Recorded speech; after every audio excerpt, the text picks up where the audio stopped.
Hey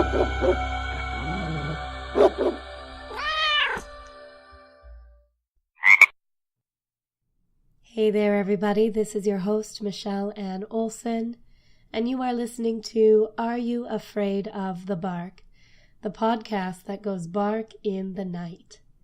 So here we are at episode 16 of the podcast. Welcome. And today we will be talking about some of the various terrifying animal-like creatures that exist in Aboriginal legends from around the world. We're going to be visiting some Aboriginal cultures in North and South America. I anticipate that I am going to be butchering a lot of original names in languages that I definitely don't speak, so I apologize in advance for that. I mean, no disrespect and no harm. I'm going to try my best with these pronunciations, but I just want you to know that I'm probably going to get them wrong. The reason I wanted to delve into these legends in particular this week is because one of my favorite podcasts, one that I listen to every week, it's called And That's Why We Drink.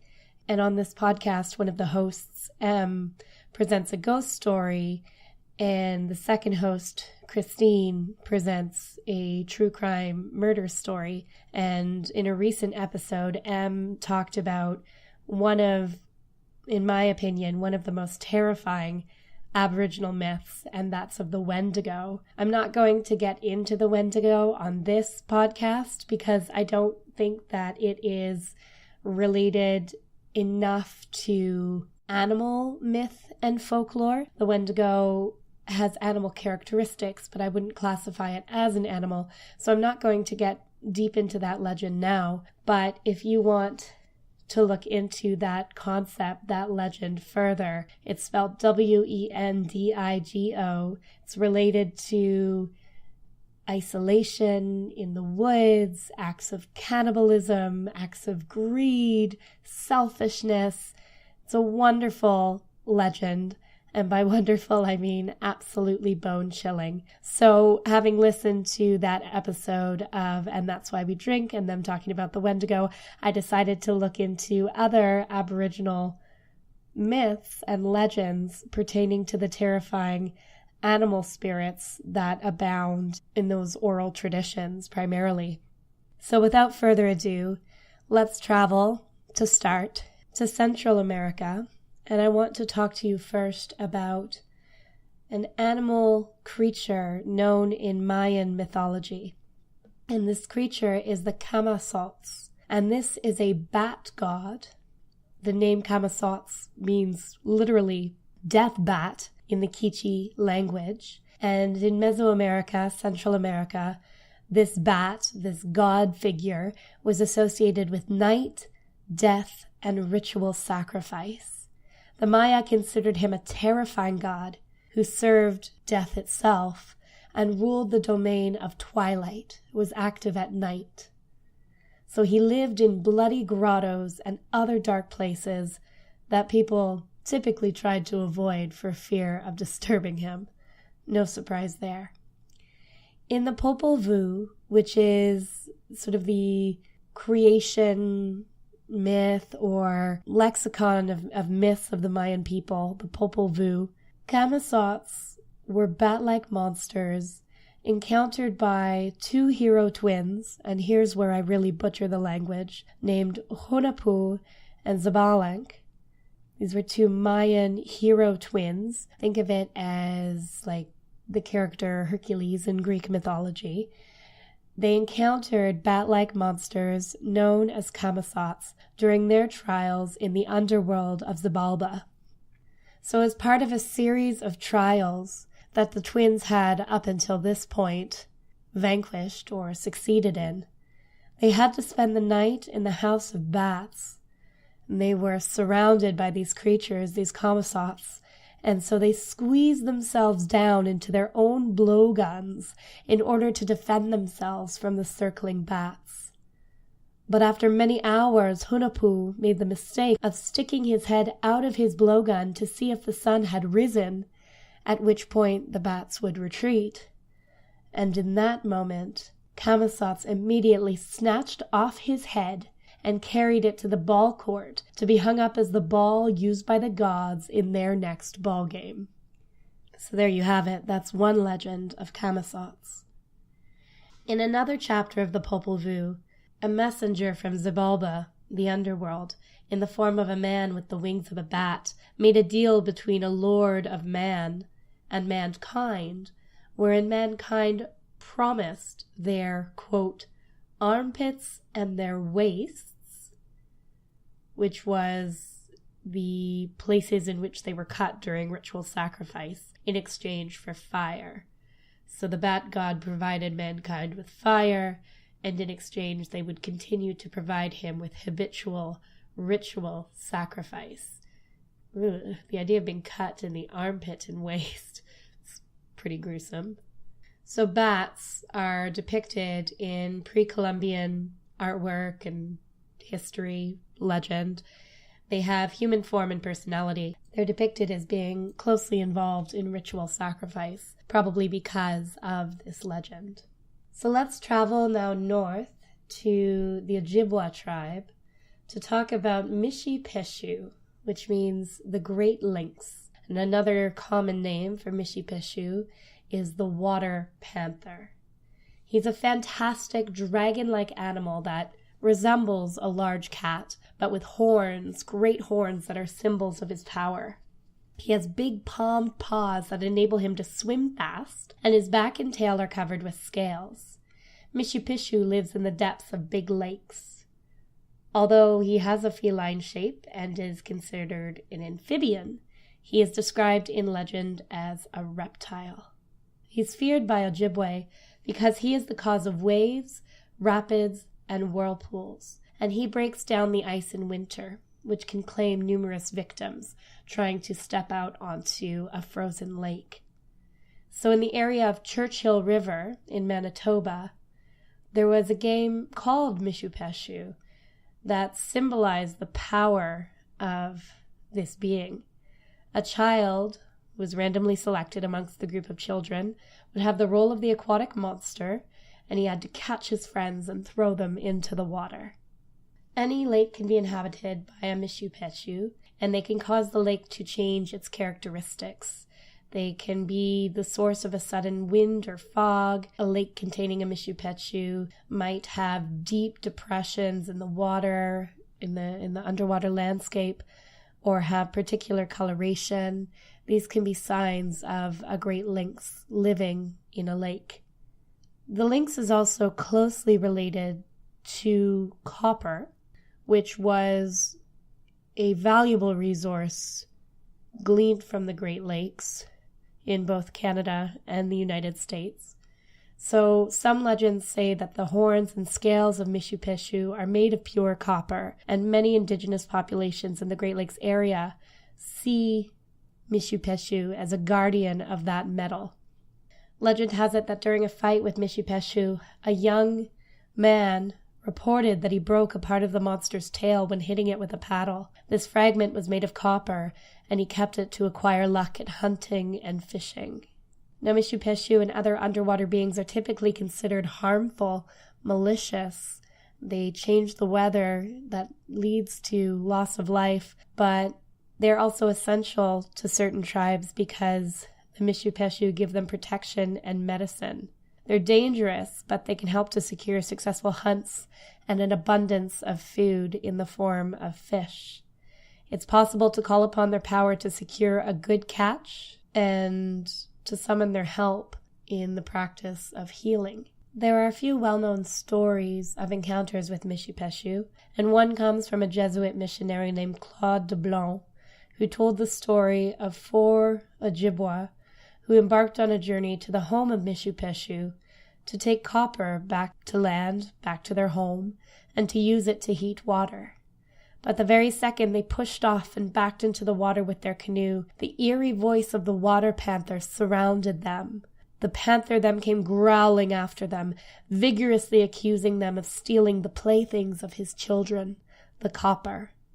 All 4 of the men died on their way back to the village, the last one surviving just long enough to tell the tale of what had happened in the final moments before his own death.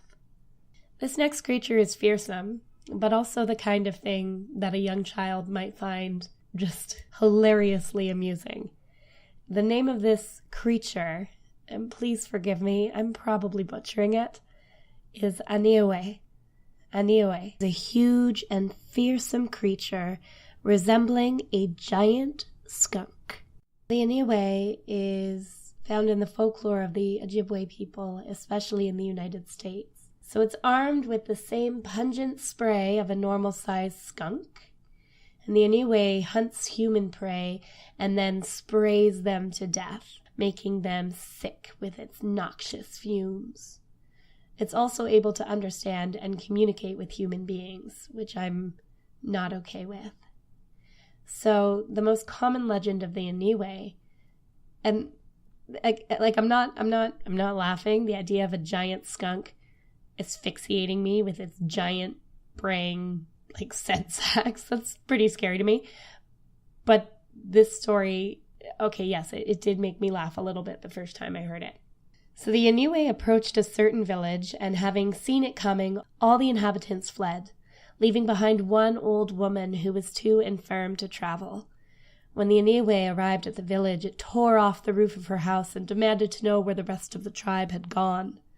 When the woman refused to speak, the Aniwe declared that it would cure her of her infirmities for good. It did so by spraying her to death. That is just so... It's just so horrible. It's so horrible. I don't know why I'm laughing. Maybe I'm probably a horrible person. Beware the Aniwe, death by giant skunk. It sounds truly horrible and smelly, and not enough tomato juice in the world is going to save you from that fate. Moving on to a creature called the VCOs. That is a word from the Abenaki tribe. The VCOs is a monstrous, stiff-legged, hairless, bear-like creature. And stories of VCOs come from the folklore of indigenous tribes in the northeastern United States and eastern Canada. So right here in Ontario. Great. They have a penchant for eating human flesh, and that's the reason for their hair loss. In one tale, their daily thirst for water is the reason why certain rivers and lakes begin to dry up, as in drought. They're large and cumbersome, so if they lie down, they are incapable of getting back up. As a result, they prefer to lean on sturdy trees for respite. The VCOs will attack, rip people's head off, or throw victims so hard they die from the velocity. So they are not nice. But there are some who believe that the stiff-legged bear, or bear man-eater figure of legend, of this kind of legend, might be representations of mastodons or woolly mammoths, which were still preserved in oral histories thousands of years after the animals themselves became extinct. And there are a few ideas supporting this connection. So some southeastern Native American populations used their native word for big man-eater when they first saw African elephants. So it could be the same word used to describe two different species of what are essentially elephant. Elephants also have a peculiar stiff-legged gait with their legs positioned vertically directly underneath their body, which is different from other animals such as bears. And this stiff-legged gait way of walking is common across legends of stiff-legged bears or bear man-eaters, across legends, across tribes. Elephants have a proportionally large head compared to animals like bears, and the stiff-legged bear, or VCOs, is described as having an unusually large head. And they are described in similar size and strength to a mastodon. Think of the idea of this animal being able to throw its prey so far and with such force that they die. So interesting that legend could literally be a holdover, a cautionary tale from the time that mastodons walked the earth in North America. And I'm going to end this episode talking about the Keel. The Keelet brings us back to last week's episode about demon dogs across the world, across cultures. The Keelet is another such story associated with death, a harbinger of doom, of death, in the same way that the Graham or black dog in European culture is said to be a bad omen. So fascinating to me that we get these themes appearing, even manifesting as the same physical animal, these themes across cultures, across generations, across time. Just so interesting to me. We weren't communicating with one another when these stories originated. We weren't communicating across continents, but we came up with the same ideas and depicted them in the same way, depicted them using the same animal spirits. It's interesting. I have to wonder if it means that there's a sliver of truth to these legends. So the Keelet is an evil earth spirit that takes the form of a black, hairless dog that has only hair trailing off of its feet. And for some reason, that really weirds me out. So it's much like the black dogs of Great Britain, said to follow travelers at night and attack and kill them. If a trail of dog tracks is found, then suddenly disappears, it's believed that the Keelet is nearby. It feasts upon the dead and is seen as a harbinger of death. To see it means that death will follow in your life. Having hair only on its feet, the tracks of the Keelet are said to disappear, giving the creatures it stalks no warning of its presence. Yep, those are some of the scarier animal myths and legends that I was able to find from various Aboriginal cultures. I hope that I haven't offended anyone with my terrible pronunciation. It's not my intention. I have nothing but respect for these stories. There are so many more wonderful ones that I'd love to tell. Like I said, the Wendigo chills me to my very bones. I used to work with Inuit artists in a previous life, and there are so many wonderful legends out of that culture, Canadian Inuit culture, like Sedna, the sea goddess. But those legends, the heroes and villains in those legends are more human-like. I really wanted to seek out myths that take the form of recognizable animals. Something about them being a bat, but bloodthirsty, and a skunk, but giant. That just makes them all the more creepy, in my opinion. This will once again be a short and sweet episode. I'm not sure if you can hear it in my voice, but I'm somehow battling a cold again. I don't know how that's possible. Surely one person can only get so many colds within the span of 3 months. So I'm going to end my episode here before my voice goes. And hopefully by this time next week, everything will be back to normal, because headed into the holiday season, I'm hoping to bring to you some spooky Yule stories pertaining to our animal friends.